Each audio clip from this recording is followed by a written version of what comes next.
Ya, pidato Pak Prabowo kemarin di Kupang itu masih apa ya? Masih eh, melanjutkan lah semangat yang dikemukakan Pak Prabowo dalam banyak pidatonya sebelumnya kan di sejumlah pertemuan di PAN, di apa namanya Nasdem dan juga waktu ceramah di waktu pelantikan ya. Nadanya ya di Gerindra. Nadanya saya kira adalah yang kan banyak tema yang disinggung oleh Pak Prabowo, tapi ada tema besar yang selalu dia ulang-ulang, yaitu kesatuan itu. Persatuan semua elemen bangsa ini untuk mendukung visi besar, mimpi besar yang dia perjuangkan itu. Dan saya kira di sini ini apa ya penting sekali. Saya bertemu Mas Jeffrey dengan beberapa kalangan. Kemarin saya mendatangi satu apa namanya muktamar pengetahuan yang diadakan oleh pengurus wilayah NU Jawa Tengah. Muktamar pengetahuan. Iya, muktamar pengetahuan. Menarik. Jadi yang ikut adalah para saintis-saintis NU ya, dari berbagai bidang apa latar belakang pengetahuan. Mereka mengadakan muktamarnya di UNS Solo. Nah, saya bertemu dengan beberapa rektor ya, kemudian juga ahli pertanian. Mereka banyak itu yang bercerita tentang keseriusan pemerintah Pak Prabowo mengajak semua kalangan untuk mendukung mimpi besar yaitu swasembada pangan atau food security ya. Ketahanan pangan. Kalau di mata orang NU Mas Sahal, ketahanan pangan itu artinya tahan lapar. Tahan orang makan. Tahan orang makan. Kita sudah biasa dengan ketahanan pangan. Jadi saya melihat ada visi besar di sini, dan visi besar ini memang tidak bisa kalau nggak didukung oleh semua kalangan. Nah, ini bagi saya penting pesan ini. Ini disampaikan juga kemarin di Tanwir Muhammadiyah, dan kemudian dikaitkan dengan isu tentang tantangan geopolitik global saat ini ya. Memang ya kita ini hidup di dalam apa namanya era yang sangat mencemaskan ya, terutama kalau terjadi perang di apa namanya di Cina Taiwan. Karena kan Cina ini sudah ngebet sekali kepingin mencaplok Taiwan dalam waktu dekat ya. Bahkan di Timur Tengah baru-baru ini ada di Syria misalnya kan jatuhnya apa namanya tiba-tiba gitu kan. Ya, Bashar Assad itu luar biasa. Jadi memang kita hidup dalam era yang serba tidak menentu secara militer ya. Secara keamanan ya. Dan beruntung sekali kita sekarang dipimpin oleh presiden yang punya concern dan passion besar untuk masalah geopolitik dan keamanan itu. Jadi ya saya rasa sudah pas lah Pak Prabowo jadi presiden sekarang ini. Ya mohon maaf kepada teman-teman yang tidak setuju ya. Ya tapi bagi saya Pak Prabowo adalah sosok yang pas memimpin negara kita dalam situasi ketidakmenentuan seperti sekarang ini. Dan nah saya nyambung dengan apa namanya kata-kata mutiara dalam bahasa Jawa itu ya. Tamsil itu mikul dhuwur mendem jero, menjunjung tinggi dan menanam dalam-dalam. Ini kan filosofi politik sebetulnya dari Mataram sebetulnya ya. Filosofi ini menurut saya filosofi yang dulu juga dipakai oleh Pak Harto, ya kan, oleh Pak Harto, dan sekarang dipakai lagi oleh Pak Prabowo. Nah sebetulnya kan visinya kan begini, Pak Prabowo ini ingin agar sejarah Indonesia ini itu dilihat secara kontinu gitu loh ya. Karena sekarang ini kan ada beberapa orang yang melihat bahwa sejarah kepresidenan ini tidak saling sambung menyambung. Patahan, selalu dilihat sebagai patahan gitu ya. Padahal sebetulnya masing-masing presiden itu punya kontribusi masing-masing yang penting. Pak Karno punya kontribusi penting, Pak Harto dengan segala masalahnya yang sudah kita ketahui semua punya kontribusi penting. Gus Dur punya kontribusi, Habibie punya kontribusi penting, Gus Dur, Mega, SBY, kemudian Pak Jokowi sampai ke Prabowo. Nah, bagi saya melihat politik sebagai kontinuitas seperti ini, itu penting banget itu. Karena di era sekarang tadi disinggung oleh Mas Jeffrey itu ada upaya untuk memotong-motong, memenggal-menggal sejarah kepresidenan dan kepemimpinan yang kontinu ini kan. Ada upaya membentur-benturkan antara Pak Jokowi dengan Prabowo misalnya melalui anaknya Mas Gibran. Sampai sekarang masih muncul terus usaha-usaha itu kan. Bagi saya ini tidak kondusif memang. Jadi saya suka sekali. Saya menganut pandangan ini sudah lama Mas Jeffrey.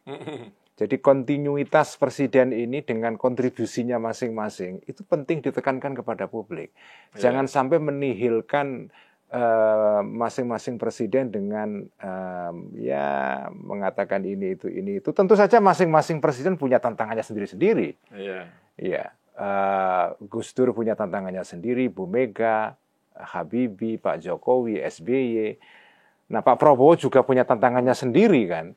Nah, kalau kita mengatakan misalnya, oh presiden ini ada kekurangannya atau presiden ini lebih baik dan seterusnya, tentu saja. Tapi dengan segala kelebihan dan kekurangannya, menurut saya masing-masing presiden itu punya sumbangan besar. Nah, bagi saya aspek penting Pak Jokowi dengan Prabowo, bagi saya ya, ini kan menarik ya. Pak Jokowi kemarin itu kan concern dan perhatian besarnya itu kan membangun infrastruktur. Memang harus kita akui aspek manusia kurang. Nah sekarang Pak Prabowo melanjutkan itu. Pak Prabowo sekarang mau bangun manusia. Melalui isu gizi, makan, kesehatan, cek kesehatan secara gratis setahun sekali, perumahan. Bagi saya ini ya, ini ya penting banget melengkapi kan.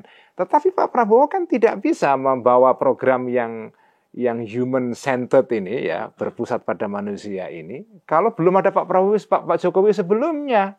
Kalau Pak Jokowi belum bangun jalan, pelabuhan, bandara, jembatan, kan tidak bisa Pak Prabowo membangun ini. Jadi bagi saya Pak Jokowi dengan Pak Prabowo ini saling mengandaikan. Dan kalau mereka ini kok terus bareng-bareng terus, makin banyak mereka sering makan bareng, saya kira makin baik. Jadi kalau mereka ya makan bareng kan simbolik ya bahwa mereka masih tetap berhubungan baik ya, walaupun ada orang berusaha untuk membentur-benturkan. Nah itu kan bagus ya. Jadi ada kelanjutan dari infrastruktur ke manusia. Dan sekarang memang kan anggaran infrastruktur dikurangi banyak ya, mau digenjot untuk membangun manusia. Nah, dulunya kita tahu bahwa program makan siang ini kan dinyai-nyai ini, diece-ece dibully lah ya. Seakan-akan itu program gampang banget gampang cuma banget makan gitu ya. Ya bagi orang-orang di Jakarta mungkin makan siang sudah selesai, tapi belum selesai juga loh, even di Jakarta.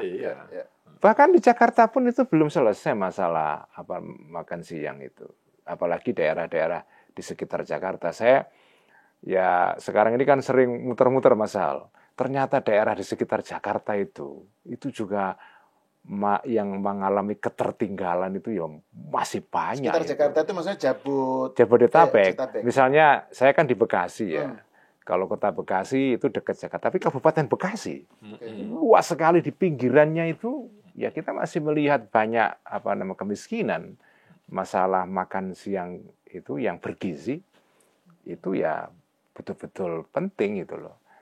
Nah, jadi saya melihat kelanjutan dari Pak Jokowi ke Pak Prabowo ini logis itu loh. Ya kan? Logis ini. Dari membangun infrastruktur ke membangun manusia.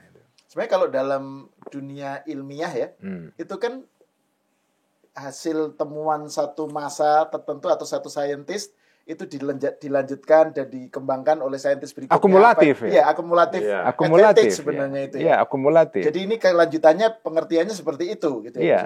Dan bagi saya ya mengulangi poin yang sudah sering saya sampaikan dalam beberapa pertemuan di sini dengan Mas Sahal. Jadi kemaslahatan di negeri ini itu kan banyak ya. Ada kemaslahatan berupa demokrasi, ada kemaslahatan berupa kebebasan sipil, tetapi ada kemaslahatan yang jauh lebih menyentuh hajat hidup orang banyak, seperti misalnya kesehatan, perumahan. Saya punya anak 2 sekarang. Sudah saatnya mikir punya rumah. Nah, bagi saya program rumah ini itu menyentuh betul kebutuhan real generasi Z sekarang kan. Kalau itu terjadi, itu ya big progress itu, huge progress itu. Bagi saya, jadi apa ya? Saya kok melihat Mas Jeffrey, saya melihat kok ada berkah bagi negeri ini ya. Dalam pengertian gini, misalnya dulu sebelum ada fenomena Pak Jokowi, kepala daerah itu kan apa ya, business as usual gitu loh. Jadi kepala daerah itu tidak berbuat apa-apa. Begitu ada Pak Jokowi, tiba-tiba kepala daerah itu memiliki standar lain itu. Mereka harus berbuat begini. Ya tidak semua kepala daerah seperti itu, tapi kepala daerah yang kemudian terdorong untuk melakukan sesuatu bagi daerahnya itu makin banyak. Ketika Pak Jokowi jadi presiden, kemudian juga ada perubahan mindset kan, membangun itu. Nah sekarang diteruskan oleh Pak Prabowo. Jadi bagi saya adalah perkembangan yang bagi saya itu bagus ya. Ya meskipun ada setback di berbagai sektor ya. Kelas menengah turun, tapi kan ada konteksnya sendiri, misalnya karena COVID ya, dan juga karena ya tadi itu akibat perang Ukraine global, perang Rusia Ukraine itu menimbulkan supply chain jadi terganggu, kemudian kenaikan bahan-bahan pokok dan itu menimbulkan inflasi, kemampuan daya beli turun. Ya, walaupun saya bukan ekonom, ngerti lah soal kayak gini. Setidaknya bahasanya sudah seperti Dedek Basri lah. Ya. Tapi Gus Ulil, yang soal kesinambungan itu ya, sebagai lawan dari patahan itu menarik sebagai cara melihat kelanjutan presiden-presiden atau pemimpin-pemimpin kita sampai sekarang ya. Tapi kan selalu muncul narasi mengenai patahan. Dan itu kan selalu sering kaitannya dengan politik lah ya. Misalnya dulu ketika Orde Lama kan ada istilah Orde Baru. Orde Baru itu kan patah. Orde Lama seakan-akan patah. Gitu ya. Terus kemudian Orde Reformasi patah itu lagi. Juga Orde Baru seakan-akan patah. Gitu. Jadi tapi kan itu perspektif politik yang memang konteksnya terjadi game power game lah ya, terjadi pertarungan kekuasaan gitu. Tapi kalau dari perspektif yang lebih bijak kan ini kelanjutan. Nah, itu gimana membalance antara soal politik dengan soal pandangan jangka panjang lah gitu. Saya teringat soal ini juga Gus Ulil. Ini yang terjadi juga pada zaman ini karena saya bicara dengan ketua PBNU jadi merujuknya itu ke sejarah Sunni. Sejarah Sunni. Ya, dulu kan juga terjadi patahan itu kan antara Muawiyah ya, Umayyah ya dengan Abbasiyah. Enggak yang ada generasi ada Tarbi itu loh. Kan itu juga mikul dhuwur mendem jero gitu. Jadi yang sebelumnya itu saling berantem terus kemudian udahlah kita lupakan saja. Ya, kita lupakan saja yang jelek, kita menyongsong yang bagus gitu. Bisa dijelaskan nggak? Ya, jadi memang kalau dalam pandangan Muslim Sunni ya, dalam pandangan Muslim Sunni, ya Sunni di sini ada NU, ada Muhammadiyah, sebenarnya sama itu pandangannya, yaitu bahwa memandang politik itu tidak bisa dengan membentur-benturkan begitu. Jadi ulama Sunni itu punya pengalaman traumatik ya dulu ya dengan pertengkaran dan polarisasi sosial politik yang terjadi karena problem pilpres. Kalau sekarang ya bahasa sekarang itu kira-kira pilpres lah. Betul. Ya, jadi ada problem pilpres dulu itu setelah Nabi wafat kan orang bertengkar soal siapa yang akan mengganti Kanjeng Nabi. Lalu terjadi polarisasi politik yang luar biasa mendalam sehingga masyarakat kecil itu mengalami kehidupan yang kacau balau. Nah, trauma ulama Sunni adalah dalam hal ini. Jadi kehidupan orang-orang kecil itu terganggu karena pertengkaran politik ini. Persis seperti yang kita alami sekarang sebetulnya. Kita sekarang kan juga pada derajat tertentu kita mengalami polarisasi yang luar biasa. Nah, yang jadi korban kan orang-orang kecil. Ya. Nah, karena itu para ulama Sunni itu, atau sebenarnya insting ulama pada umumnya, itu mereka nggak suka kayak gini. Sudahlah kalau yang soal polarisasi ini kita lupakan saja. Ya semua orang ada kekurangannya, ada kelebihannya. Tidak usah membongkar-bongkar kesalahan masa lalu. Karena kalau dibongkar ya akan terus ada. Dan biasanya akan membuat gerak kita ke depan terganggu. Sudah. Makanya kemudian dalam political wisdom atau kebijakan politik Sunni itu adalah semua sahabat itu baik. Ya ada pertengkaran di antara sahabat Nabi, ada yang pro ini, pro itu. Ya sudahlah, itu hak mereka berdebat. Tapi kita semua menganggap mereka ini baik dengan pilihannya masing-masing. Nah, kira-kira kalau kita terapkan dalam konteks sekarang ya sudahlah. Ada yang pada saat Pilpres ada yang pro Pak Jokowi, ada yang pro Prabowo, ada yang pro Kim, ada yang pro lawannya. Ya sudah, karena namanya pemilu, kita berbeda-beda. Tapi sudah selesai, mari kita bersatu kembali sebagai bangsa. Nah, tema persatuan itu yang selalu ditekankan Pak Prabowo, dan saya setuju banget itu. Saya setuju banget. Ya, saya setuju banget. Memang tema persatuan ini, Mas Sahal, memang rasanya agak kurang pas di telinga teman-teman yang fokus perhatiannya terlalu melulu kepada isu demokrasi dan kebebasan sipil memang. Ya. Itu sudah pasti, ya. Tapi nggak apa-apa. Mereka punya catatan yang kritis mengenai soal ini. Tapi kalau bagi saya ada sesuatu yang jauh lebih besar daripada demokrasi, yaitu politik kesejahteraan. Ini masyarakat kita gimana kalau pada akhirnya kan kita harus memikirkan orang-orang kecil ini, pendidikannya, kesehatannya, rumahnya, makannya, dan itu Pak Prabowo di situ sekarang. Dan nampaknya Pak Prabowo betul-betulan loh ya. Kayak fixated itu ya, terfiksasi di situ. Ya. Dan itu kan juga dalam pidato pelantikan kan Pak Prabowo bilang bahwa concern utama dia itu membuat wong cilik iso guyu. Ya, iso guyu gitu. Iya. Bisa senyum. Iya, bisa senyum gitu. Kalau dulu kan smiling general. Sekarang smiling people. Mas Diki gimana tanggapannya? Ya, saya justru lihat bahwa pembelahan kita itu kan sebenarnya pada diawali, sebenarnya sebelumnya menurut saya nggak terasa lah di bawah itu. Kalaupun ada pembelahan itu di level elit lah sebenarnya. Nah, mulai terjadi pembelahan itu dari level elit sampai tingkat bawah itu sejak pemilu 2014. Ketika head to head antara Pak Jokowi dan Prabowo itulah mulai awal pembelahan terjadi gitu. Di 5 tahun itu praktis ya, dari 2014 ke 2019 itu terasa itu di bawah. Dan itu sampai di hubungan personal juga, Mas? Di hubungan personal, grup-grup WhatsApp yang bisa tiba-tiba pecah, itu terjadi tuh 5 tahun itu. Dan masih terjadi pada 2019. Untungnya saat itu keadaan itu disadari oleh Pak Jokowi dan oleh Pak Prabowo bersamaan.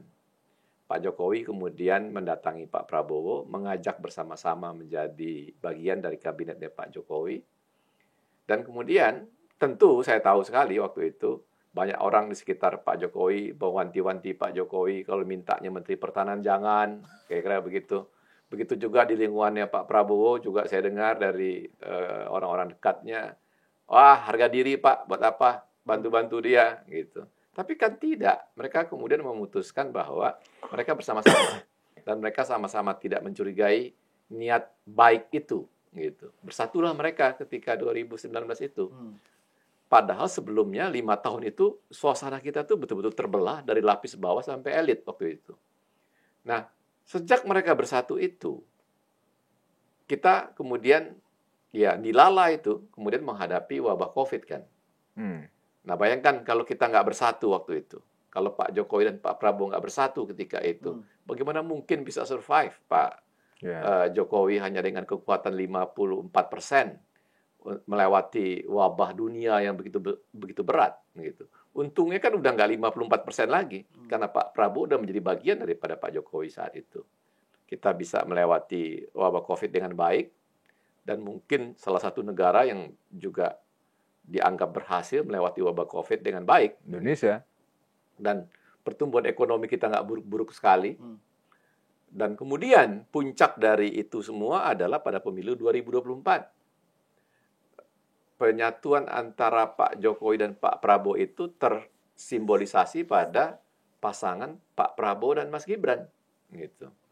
Memang kemudian banyak pihak yang nggak bisa terima itu karena dianggap cacat konstitusi lah dan lain-lain. Tetapi orang-orang ini lupa bahwa justru itulah pengikat selamanya. Kita nggak akan lagi mengalami pembelahan dari level bawah sampai level elit. Kalaupun tinggal tersisa sekarang, hanya di level elit dan sedikit sekali. Kan kalau kita mau jujur sekarang, yang masih nyinyir itu kan sedikit sekali usaha. Bisa dibilang kalau representasi elit itu adalah partai politik, tinggal satu partai saja. Yang itu pun tidak utuh satu partai itu 100%.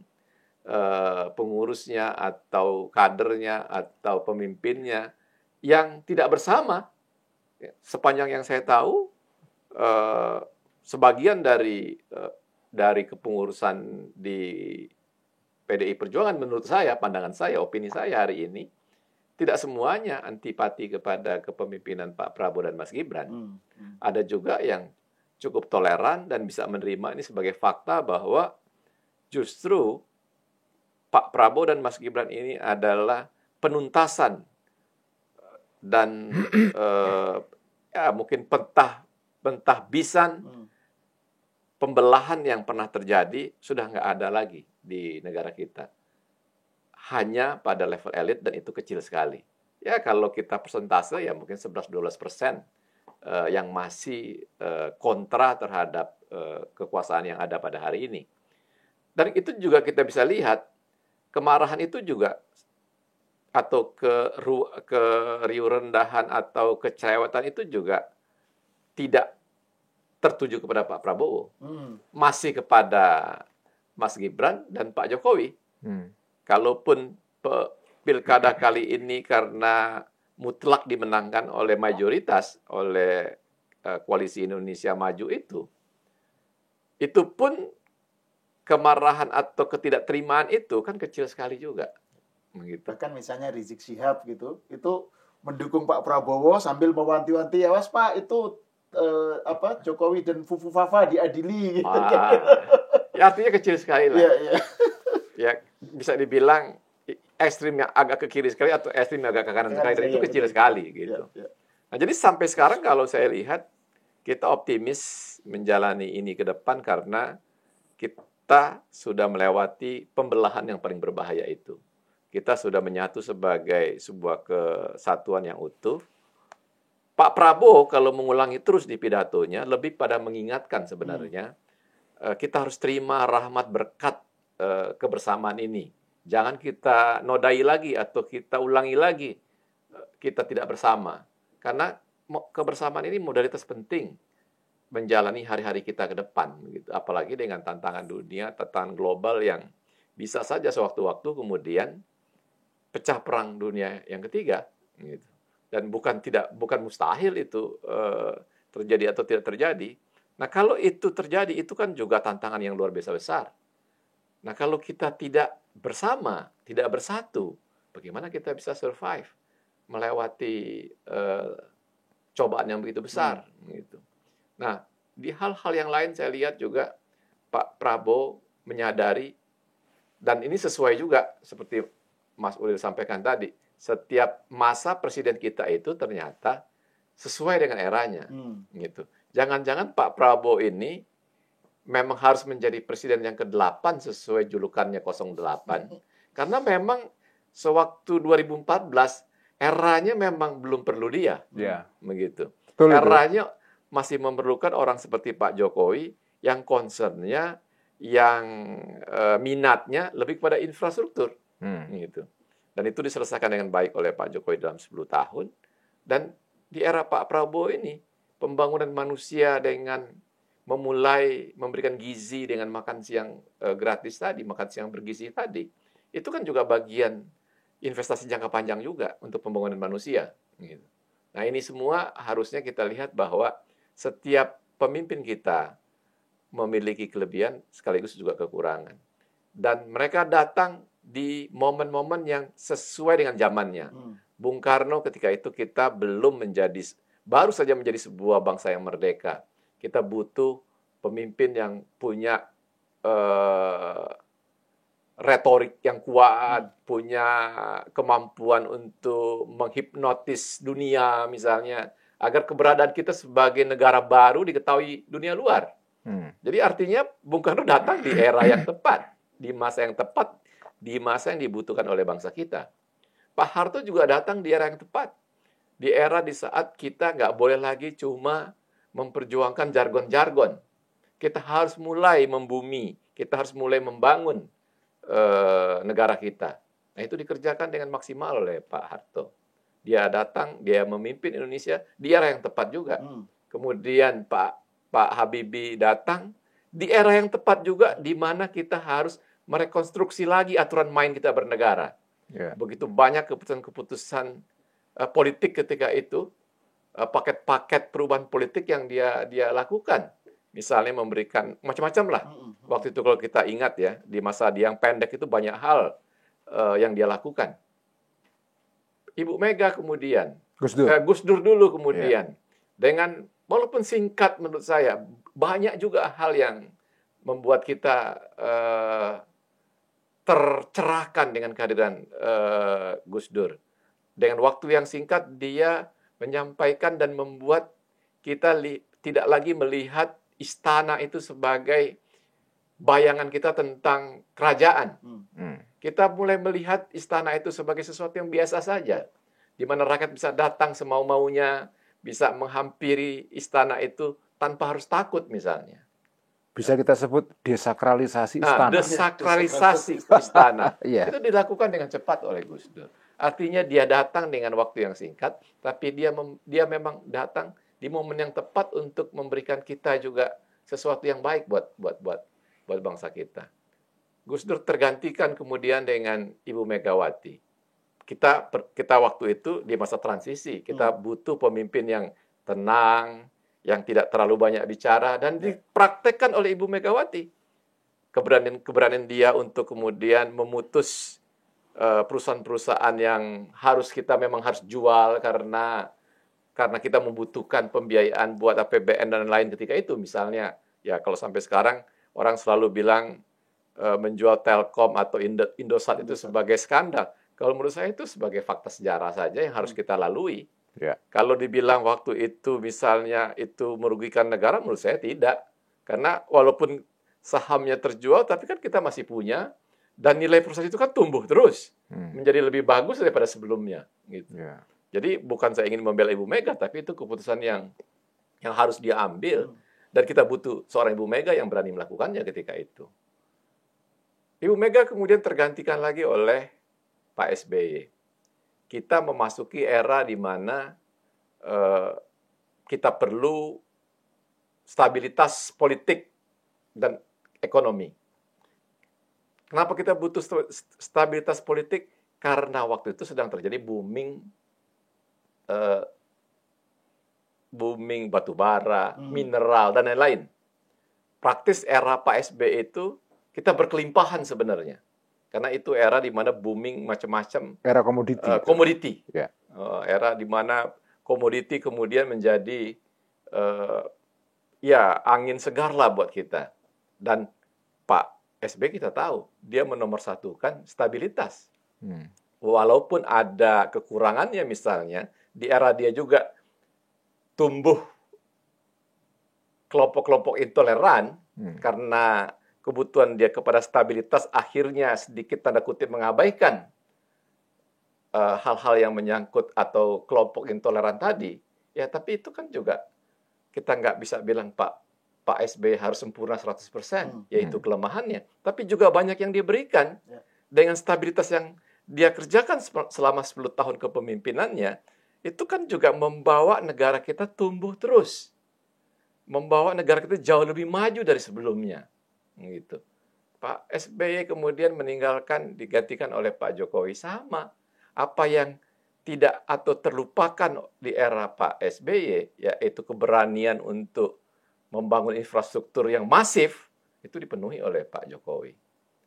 Orang kemudian mengkritik Pak Jokowi mengabaikan tentang pembangunan manusia. Kok dilala datang-datang kita ketemu presiden yang hobinya itu, yang hobinya memang tentang hal-hal yang menyangkut pembangunan manusia. Jadi kalau kita belum bisa bersyukur juga bahwa Tuhan begitu sayang sama kita, mau apa lagi? Mau apa lagi? Mau apa lagi? Mau apa lagi kita ini? Padahal diajarkan oleh semua agama, pandai-pandailah kita bersyukur. Hadisnya, monggo Gus.